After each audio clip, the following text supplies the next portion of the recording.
അവരെ കാണാൻ പോകുന്ന പൂരം പറഞ്ഞറിയിക്കുന്ന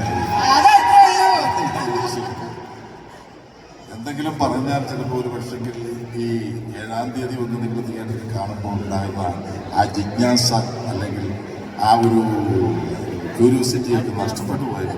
അപ്പം അതുകൊണ്ട് അതിനെക്കുറിച്ചൊന്നും പറയുന്നില്ല. എന്തായാലും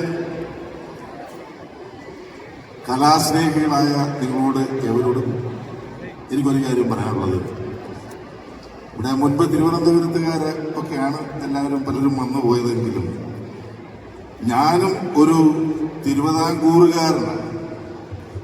കാരണം കോട്ടയത്താണ് ഞാൻ ജനിച്ചതെങ്കിലും അത് തിരുവിതാംകൂറിലുള്ള ഒരു സ്ഥലമായി.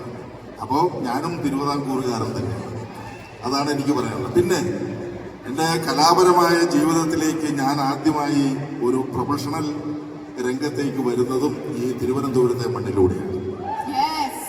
1975-76 കാലഘട്ടത്തിൽ തിരുവനന്തപുരത്തുള്ള പുത്തരിക്കണ്ടം മൈതാനത്ത് കലാനിലയം സ്ഥിര നാടകവേദിയിലൂടെയാണ് ഞാൻ ഈ രംഗത്തേക്ക് വരുന്നത്, കലാരംഗത്തേക്ക് വരുന്നത്.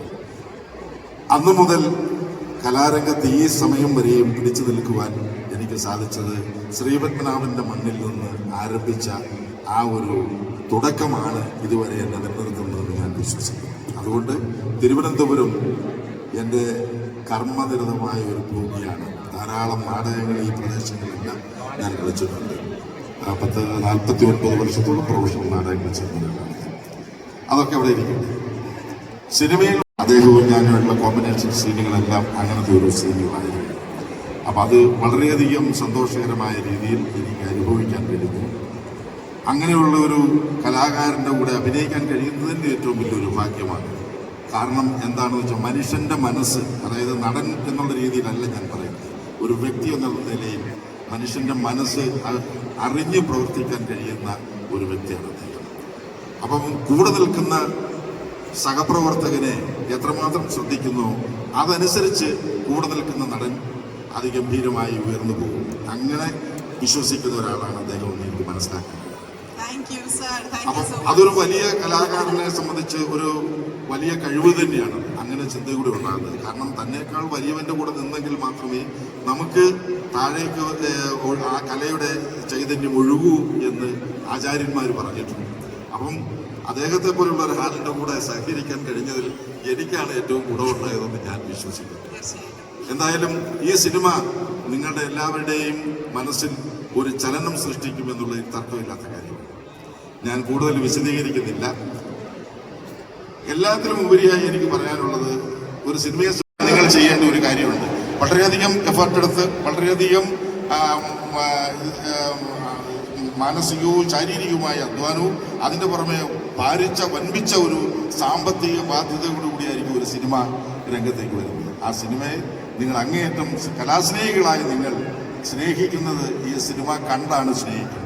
അപ്പം നിങ്ങളെല്ലാവരും ഈ സിനിമയെ സ്നേഹിക്കാൻ വേണ്ടി അല്ലെ സ്നേഹിക്കുന്നുണ്ടെങ്കിൽ തീർച്ചയായിട്ടും നിങ്ങൾ ഇത് തിയേറ്ററിൽ മാർച്ച് 7-ാം തീയതി ഈ പടം തിയേറ്ററിൽ വരുമ്പോൾ നിങ്ങൾ പോയി കാണണമെന്ന് മാത്രം നിങ്ങളോട് അഭ്യർത്ഥിച്ചുകൊണ്ട് അല്ലെങ്കിൽ അപേക്ഷിച്ചുകൊണ്ട് നിങ്ങളെല്ലാവരും ഇടയും സ്നേഹത്തിന് മുമ്പ് നമിച്ചുകൊണ്ട് ഞാൻ നിർത്തുന്നു. തങ്കമണിയുടെ ഭർത്താവാണ് കോട്ടയം രമേശേട്ടൻ പറഞ്ഞതുപോലെ. ഞാൻ ഒരു അർത്ഥത്തിൽ തിരുവനന്തപുരത്തുകാരൻ തന്നെയാണ്. ജീവിതത്തിലൊരു വലിയ കാലം 10 വർഷത്തോളം തിരുവനന്തപുരത്ത് മാധ്യമപ്രവർത്തകനായി ജോലി നോക്കിയ ആളാണ് വിവിധ ചാനലുകളിൽ. അതിനുശേഷമാണ് സിനിമാ മോഹൻ തലയ്ക്ക് പിടിക്കുന്നതും സിനിമ ചെയ്യാനാകുന്നതും. ഉടലെന്ന ആദ്യ സിനിമയാണ് ഇതുവരെ എൻ്റെ മേൽവിലാസമെങ്കിൽ ആ ഉടലെന്ന ചെറിയ സിനിമ നൽകിയ വലിയ സൗഭാഗ്യമാണ് തങ്കമണി. ഇപ്പൊ റിലീസിനൊരുങ്ങുമ്പോൾ രമേശേട്ടൻ പറഞ്ഞതുപോലെ എനിക്ക് ആ പറഞ്ഞ ടെൻഷനൊന്നുമില്ല. ഞാൻ 100% കോൺഫിഡൻസിലാണ്. രമേശേട്ടൻ ഒരുപാട് കാര്യങ്ങൾ പറഞ്ഞു. ഞാൻ അധികം കാര്യങ്ങൾ പറയുന്നത് നിങ്ങൾ ആർക്കൊക്കെ വേണ്ടിയാണ് കാത്തിരിക്കുന്നത് എനിക്ക് നന്നായി അറിയാം. എങ്കിലും 1-2 പേരെ പറയാതെ പോകാൻ വയ്യ. സുജിത്തേട്ടൻ ഇതിന്റെ എക്സിക്യൂട്ടീവ് പ്രൊഡ്യൂസറാണ്, ഓപ്പൺ ഡിസ്ട്രിബ്യൂട്ടറാണ്. ഇതിനൊക്കെ അപ്പുറത്തേക്ക് ഈ തിരക്കഥ ആദ്യം വായിക്കുകയും ഇത് നമുക്ക് ചെയ്യാമെന്ന് എന്നോട് പറയുകയും ചെയ്ത ആൾ സുജിത്തേട്ടനാണ്. രണ്ടാമത്തെ ആൾ ഏറ്റവും വലിയ ഭാഗ്യമായി ഞാൻ കരുതുന്നത് 1.5 കോടി രൂപയുടെ ആദ്യ സിനിമയിൽ നിന്ന് 25 കോടിയിലധികം വരുന്ന രണ്ടാമത്തെ സിനിമയിലേക്ക് പെട്ടെന്ന് എത്താനായി എന്നുള്ളതൊരു മഹാഭാഗ്യമായി ഞാൻ കരുതുന്നു. ഇന്ത്യൻ സിനിമയിലെ 2 ലെജൻസ് ചേർന്നത് പ്രൊഡ്യൂസ് ചെയ്യുന്നു. Super good films RB Choudhary sir ഇവിടെ എത്തിയിട്ടില്ല. മറ്റൊരാൾ റാഫിക്കയാണ്. 18ാമത്തെ സിനിമയാണ്. ഒരുപാട് ഹിറ്റുകൾ കൊടുത്ത ആളാണ്. ഒരുപാട് പണം കയ്യിലിരുന്നിട്ട് സിനിമ ചെയ്യുന്നതിനപ്പുറത്തേക്ക് തിരക്കഥ വായിക്കുകയും അതിൽ അഭിപ്രായം പറയാനാകുകയും ചെയ്യുന്ന ഒരു പ്രൊഡ്യൂസർ വരിക എന്നുള്ളത് വലിയ ഭാഗ്യം. മറ്റൊന്ന്, അതേപോലെ തന്നെ അങ്ങനെയൊന്ന് എഴുതിയെടുക്കാനാകുക എന്ന് പറയുന്നത് മറ്റൊരു കാര്യം. നന്നായി കഥയും തിരക്കഥയും എഴുതുന്ന ഒരു പ്രൊഡ്യൂസർ എന്നുള്ള നിലയിലാണ് ഞാൻ അദ്ദേഹത്തെ കാണുന്നത്. അപ്പോൾ താങ്ക് യു റാഫിക്ക ഫോർ ദ സപ്പോർട്ട്. അപ്പോൾ കൂടുതലൊന്നും പറയുന്നില്ല. 7-ാം തീയതി തങ്കമണി തിയേറ്ററിൽ വരികയാണ്. എല്ലാവരും കുടുംബമായി വന്ന് കാണണം. ജോൺ വിജയ് സാർ പറഞ്ഞതുപോലെ ഈ നമ്മുടെ ബന്ധങ്ങളുടെ ആഴമളക്കുന്ന ഒരു സിനിമയായിരിക്കും തങ്കമണി. നമുക്ക് ആരോടൊക്കെ ഏതൊക്കെ തരത്തിലുള്ള ബന്ധങ്ങളുണ്ടോ ആ ബന്ധങ്ങളുടെ എല്ലാം ആഴമളക്കുന്ന സിനിമ. നമ്മുടെ സൗഹൃദത്തിലുള്ള ആഴം, നമ്മുടെ കുടുംബ ബന്ധങ്ങളിലുള്ള ആഴം, നമ്മുടെ പ്രണയത്തിലുള്ള ഭാര്യ-ഭർത്തൃ ബന്ധത്തിലുള്ള ആഴം അളക്കുന്ന ഒരു സിനിമയായിരിക്കും. ഞാൻ കൂടുതലൊന്നും പറയുന്നില്ല.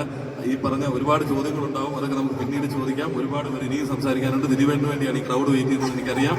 വൺസ് അഗൈൻ 7-ാം തീയതി വരിക, കുടുംബമായി വരിക, കാണുക.